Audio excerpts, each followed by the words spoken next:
Habiganj 23শে June দেশের ঐতিহ্যবাহী রাজনৈতিক সংগঠন বাংলাদেশ আওয়ামী লীগের ৭৫তম প্রতিষ্ঠাবার্ষিকী আজ হবিগঞ্জে পালিত হয়েছে।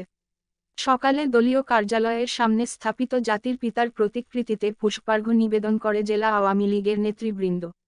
জেলা আওয়ামী লীগের সহসভাপতি অ্যাডভোকেট আফিল উদ্দিন, প্রবাল কুমার মোদক, সাধারণ সম্পাদক অ্যাডভোকেট আলমগীর চৌধুরী, পৌর মেয়র আতাউর রহমান সেলিম সহ আওয়ামী লীগ ও সহযোগী সংগঠনের নেতাকর্মীরা এ সময় উপস্থিত ছিলেন। দিবসটি পালন উপলক্ষে জাতির পিতা, জাতীয় ৪ নেতা সহ সকল শহীদের আত্মার মাগফেরাত কামনা করে মোনাজাত করা হয়। পরে দলীয় কার্যালয়ে জেলা আওয়ামী লীগ আয়োজিত সভায় ৭৫ বছরে আওয়ামী লীগ শিরোনামে একটি কেক কাটেন দলীয় নেতৃবৃন্দ।